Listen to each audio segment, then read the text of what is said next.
Hello, I'm Robert Ellsberg, publisher of Orbis books, and it's a pleasure today to be talking with one of our recent authors, Christopher Lamb, whose new book is called The Outsider, Pope Francis and His Battle to Reform the Church.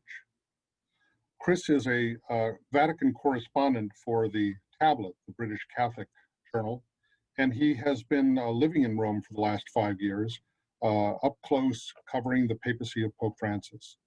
And his new book is not only a wonderful synthesis of Pope Francis's pastoral style, his vision, and his agenda for the church, but he tells the story in a very unusual way, which is in contrast with the opposition that Pope Francis has received, quite vociferous at times, from members of the church itself and from a wide spectrum of adversaries. So I want to welcome you here, Chris, and ask you how you decided to tell the story in this way. Well, thank you for having me, Robert, and thank you for publishing the book. The approach that I took to writing The Outsider was really to try and tell the story of the Francis pontificate as I saw it, and to give really a sense of the central drama and dynamic of this papacy, which is, as I explain and show in the book, really the battle between a pope who is trying to reform and renew the church, but who is facing very serious opposition from within both the Catholic Church, but also amongst some political forces in the world today. And I argue in a book that the Pope is offering a gospel-based leadership of the church, and the opposition that he faces comes from the worldly powers and the religious authorities of the day, the doctors of the law, if you want to give it that gospel comparison. And so I think that is really at the heart of the Francis pontificate. It is the Pope's leadership of the church facing this opposition and trying to lead the church in a renewal, but of course coming up against some very, very powerful opponents. And the story of the pontificate I've tried to tell in the book highlights this central tension. You cover a kind of wide spectrum of opponents. They go, as you say, from political figures like Steve Bannon, was the former campaign manager for the Trump campaign, to figures like Cardinal Burke and Archbishop Vigano. Why are these people so opposed to what Pope Francis is doing, what he represents? Well, I think the Pope has come up against what I would call the Trump wing of the Catholic Church, broadly for two reasons. The first is, let's say, on the political agenda.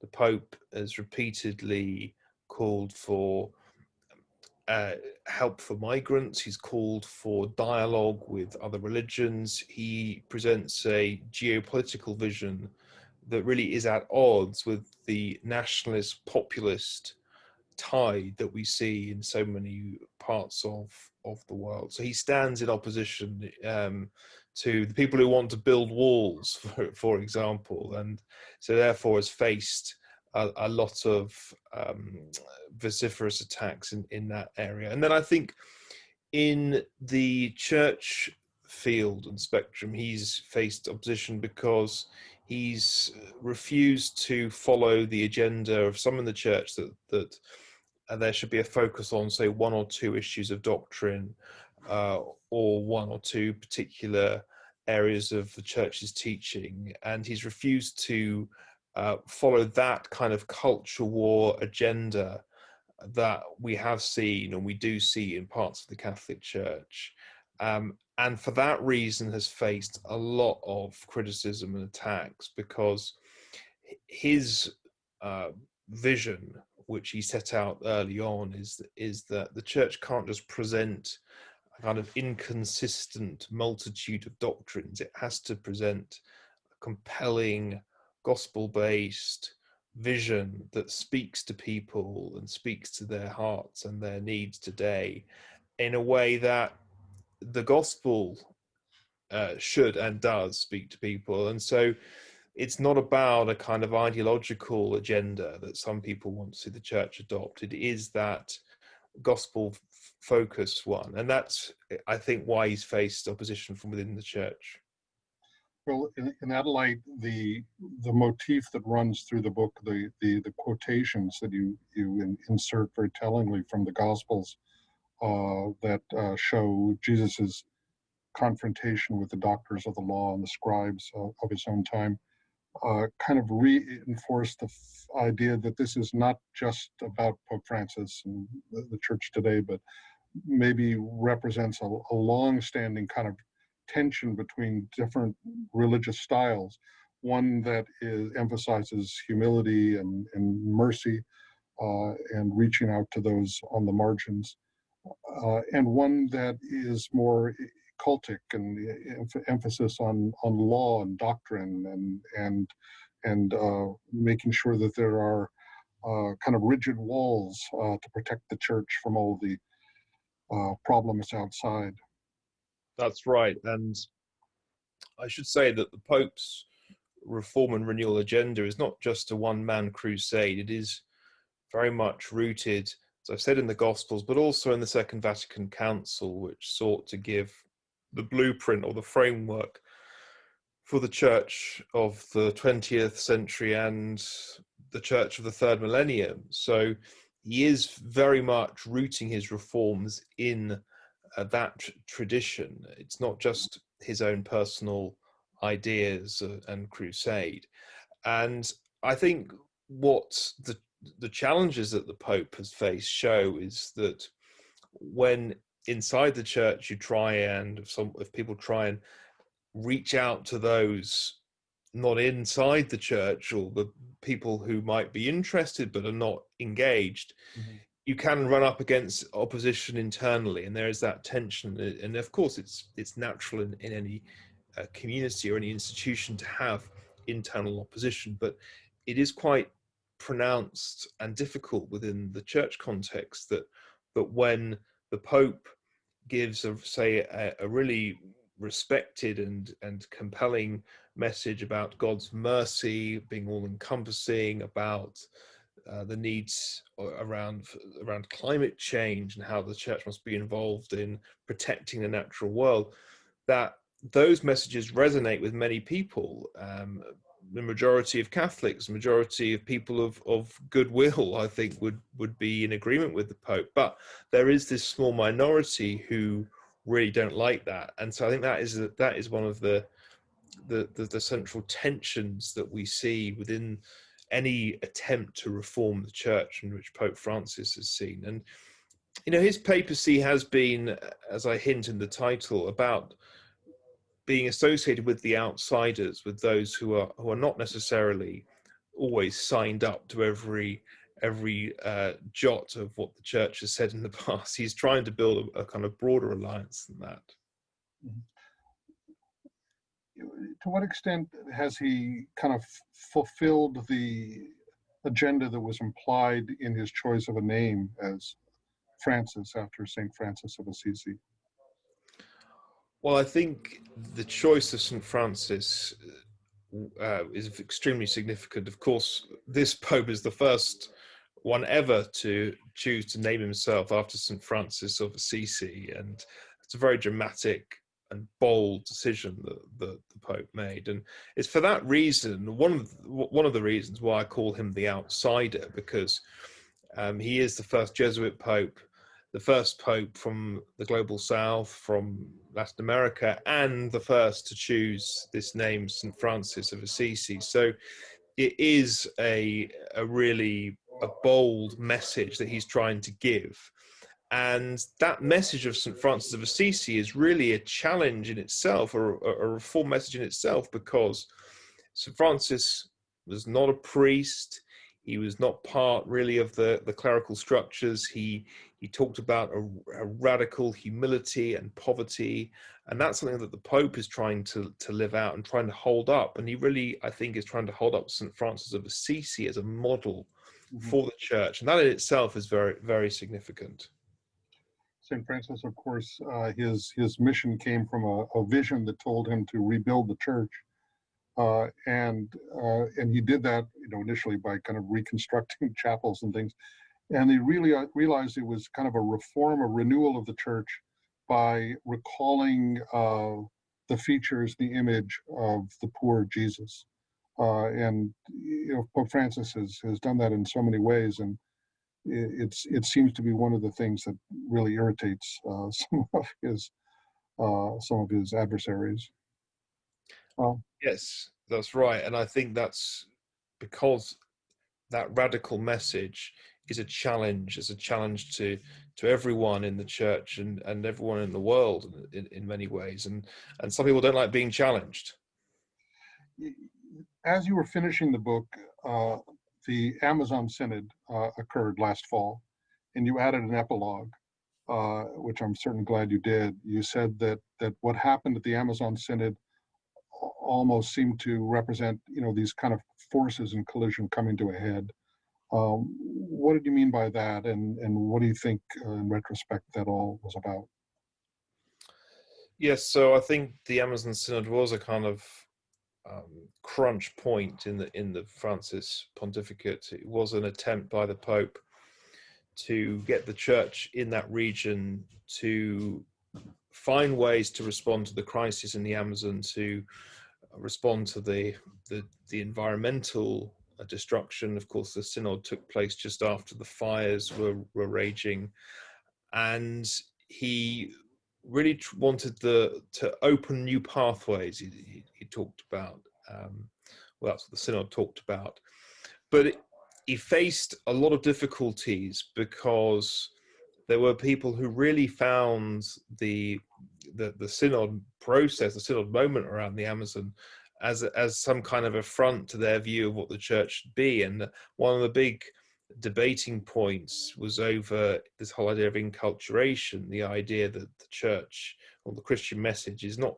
linked or constrained by one culture. And of course, many people found this image of the Pachamama, which was shown during the synod. It wasn't actually a Pachamama, it was an indigenous symbol, and it was of a woman praying, and that was sort of taken as some kind of pagan depiction, which of course was totally without any historical context to make that argument. And what we saw going on during that synod was a kind, and I mentioned this in the book, is the sort of the information warfare that's been unleashed against Francis. And we've seen that within various elements of the media, including the Catholic media, where certain outlets push a particular agenda, but really without kind of giving the full picture of what is going on. And it is in some respects misinformation or highly skewed information, and that's something that the Pope has had to deal with. And the Amazon Synod brought a lot of this to a head, brought a lot of the tensions to a head, and it ended up, I think, with the Pope having, or particularly the area of married priests, which was discussed, and on the area of ordaining women to the diaconate. On those issues, those really difficult crunch issues, the Pope has kind of pulled away from giving a green light to those issues. Although he hasn't in any way taken them off the table, he has simply said, well, look, we need to open the processes of reform before deciding what we're going to do. And I think that's an important point about the Francis reforms. He isn't there as a Pope to govern for one side of the church, to say, look, there are winners here and there are losers there. He is trying to bring the church together in a kind of symphony, and he is as the pontifex, which means the bridge builder, trying to build bridges between people in the church as well. So the Amazon Synod, where there was a lot of conflict, and the Pope is not, from what I can see, scared of conflict, but he doesn't want there to be a political battle in the sense of one side winning a battle and one side losing. It is trying to bring the whole thing together, and that's what I think he's tried to do with the synods. And the synods have been a very important part of the Pope's reform agenda, because the synods are there to discern the future and to bring together the different voices so that there can be a renewal. But it has been very difficult, and the synods have been the places where those opposed to any kind of reform, those really trying to maintain the status quo, have thrown a lot of effort, or put a lot of effort into trying to stymie the synods. Both among Pope's supporters and his opponents, there is a kind of misconception, perhaps, that he sees himself as somebody who is going to single-handedly impose his vision on the church and institute new doctrines or new rules or new structures, whereas his approach seems to be more planting seeds and setting processes in motion that will bear fruit over time. Do you think that's right? Yes, I do, and I think that's really a central part of his pontificate, and really to look at it like that is I think how best to understand Pope Francis, because he didn't come with a 5-point manifesto or a political program. He has tried to, I think, open up, as you say, processes of reform, and to start this whole idea of discernment at the very top of the church. So not the idea of a pope who has all the answers, but a pope who is leading through a collective discernment of the church for its future. And that is a new way of being the church. That is a reform of the papacy that we've seen being undertaken over the last 7.5 years. It's one very much in the spirit of Saint Ignatius, the founder of the Jesuits. Of course, the Pope is a Jesuit. It's very much in that mold and that process that the Pope has governed and reformed. And I think it's important that people see the seeds of renewal that he's sown. I think it will be very difficult for a future Pope to dig up those seeds of renewal and say, right, we're going to go backwards. I think that this is why this papacy is so important, because it really is setting in train the processes and the renewal for the future. And I think that's why the danger is, if you come in as a reformer and try and change everything in the first 5 years, that the problem is that it can then be reversed. It has to be rooted and deeply rooted, and I think the Pope trusts in that process, and it isn't about enforcing his ideas. It is about trying to start this renewal process as much as it is the outcomes of that process. Well, I want to thank you very much. It's been a pleasure talking with you. And I do highly encourage everyone to read Christopher Lamb's new book, The Outsider, Pope Francis and His Battle to Reform the Church, available from Orbis Books. Thank you very much, Chris. Thank you very much for having me.